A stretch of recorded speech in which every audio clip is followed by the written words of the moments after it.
Good morning students.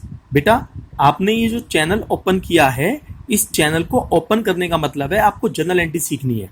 और journal entry सीखने के लिए आपको सिर्फ 5 से 10 मिनट चाहिए और बिल्कुल ध्यानपूर्वक पढ़िए। इससे आपको बेटर से बेटर जर्नल एंट्री आ सकती है।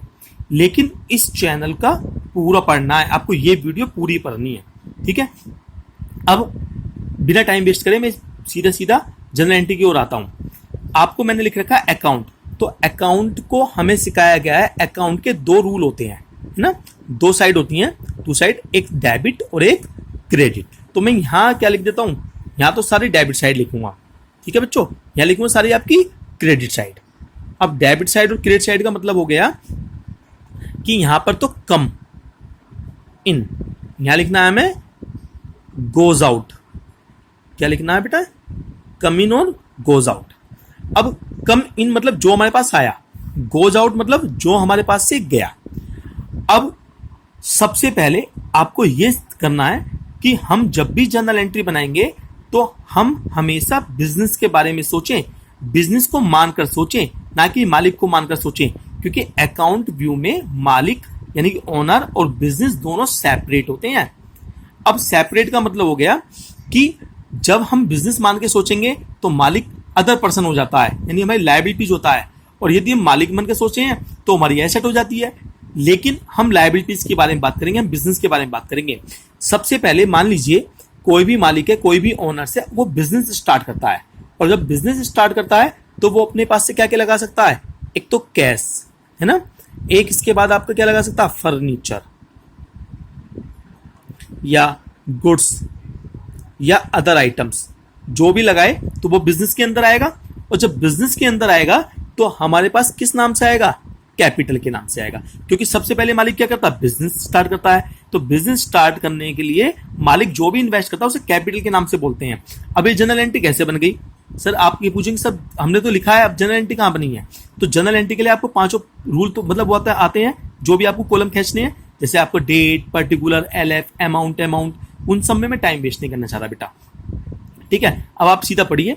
तो अब जो हम एंट्री बनाएंगे वो क्या बनाएंगे, cash account debit, furniture account debit, goods account debit, या जो भी अदर्स है वो account debit to capital account. फिलहाल एक एंट्री आपकी कंप्लीट है। और यदि सीधा सीधा बिजनेस स्टार्ट किया है तो आप क्या लिखोगे, कैश अकाउंट टू कैपिटल। यदि फर्नीचर लगाया तो furniture account debit to capital, ठीक है। इसके बाद हम जब बिजनेस स्टार्ट करेंगे तो सबसे पहले हम दुकान लेंगे या कोई भी हम शोरूम लेंगे या कोई भी कुछ लेंगे, तो उसमें हम क्या करेंगे, फर्नीचर लगवाएंगे। तो फर्नीचर और माल ये दोनों अलग अलग होते हैं। क्योंकि जिस चीज का हम बिजनेस स्टार्ट करते हैं उसे तो हम परचेज बोलते हैं, जिस चीज का हम बिजनेस स्टार्ट नहीं करते उसमें हम नाम लिखते हैं। जैसे हमने फर्नीचर परचेज किया तो हम 2 प्रकार से परचेज करेंगे, या तो कैश में या फिर क्रेडिट यानी उधार। तो यदि हम जो भी हमारे इस संबंध में हमारे पास क्या आया, फर्नीचर आया, तो यहाँ फर्नीचर लिख देते हैं बेटा, ठीक है।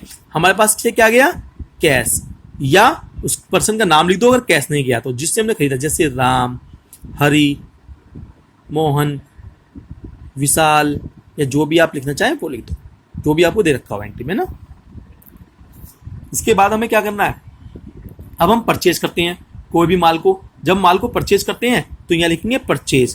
क्योंकि जो भी चीज हम खरीदेंगे तो वो हमारे पास आएगी। चाहे हम फर्नीचर परचेज करें या कोई भी गुड्स परचेज करें तो डेबिट तो करना ही है हमारे पास। या तो कैश जाएगा या पर्सन का नाम लिखोगे अगर उधार है तो, ठीक है।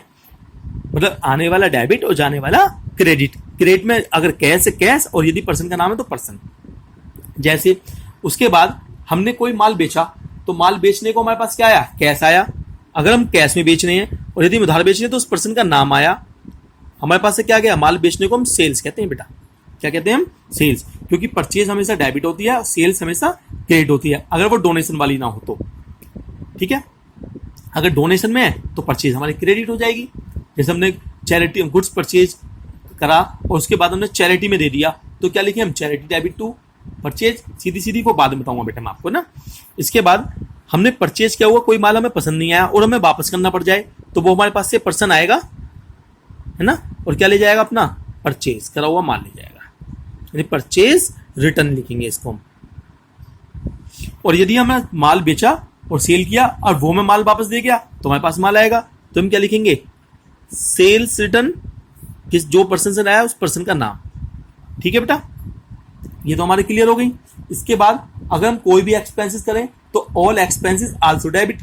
जैसे हमने किसी को मजदूरी दी, हमने किसी को सैलरी दी, वेजेस दिया, कैरिज दिया, आउट मतलब आपका फ्रेट हुआ, आपका इंश्योरेंस हुआ, या कोई भी एक्सपेंसेस है वो हमेशा डेबिट होगा, है ना। जैसे हमने मान लीजिए सैलरी दी तो सैलरी गिव, है ना, तो आप क्या लिखोगे यहाँ पर, सैलरी डेबिट टू कैश, क्योंकि सैलरी डेबिट और कैश क्रेडिट। और यदि इंश्योरेंस है तो इंश्योरेंस लिख दो,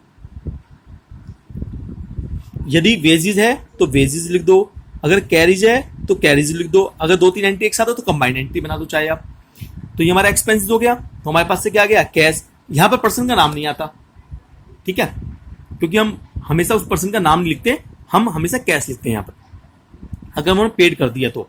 और यदि इनकम है तो इनकम में हमारे पास क्या आएगा, कैश आएगा, तो हम इनकम को यहां लिख देंगे। जैसे हमारा कमीशन मिला यहां लिख दो, रेंट मिला यहां लिख दो, है ना, इंटरेस्ट हुआ तो इंटरेस्ट लिख दो। तो यानी कि आने वाला डेबिट और जाने वाला क्रेडिट। अभी मैं इसमें आपको ना तो ट्रेड डिस्काउंट बता रहा हूं इस वीडियो में, और ना ही आपको मैं कैश डिस्काउंट बता रहा हूं, बिल्कुल सिंपल एंट्री बता रहा हूं। तो सबसे पहले आपको बिजनेस मान के सोचना है कि हमारे पास क्या आया तो डेबिट कर दो, क्या गया क्रेडिट कर दो, ठीक है।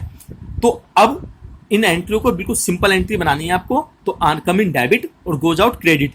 अब सपोज दैट हमने राम से माल परचेज किया तो हमने उसे पेमेंट किया, तो हमारे पास कौन आया, राम आया, और हमारे पास से क्या गया, कैश गया।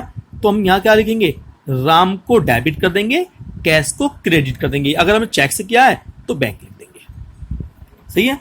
और यदि हमें हरी ने पेमेंट किया तो हमारे पास क्या आया, कैश आया या बैंक आया, किससे आया, हरी से आया, तो हमने यहां लिख दिया, ठीक है। और कोई भी ऐसी एंट्री हो जो आपको समझ में ना आए तो वो आप कमेंट करके बता दो, मैं आपको एंट्री करके भेज दूंगा। अब आप एंट्री तो बनाए दोगे, जैसे कैसे बनाओगे, cash account debit to capital, है ना, furniture account debit to cash, purchase account debit to cash, cash account debit to sale, जैसे Ram debit to purchase return, sales return debit to Hari, है ना। कुछ भी एंट्री बनाए चले जाओ, आप पहले डेबिट और क्रेडिट कर लो, उसके बाद सीधा एंट्री बना लो, ठीक है बच्चों, ओके।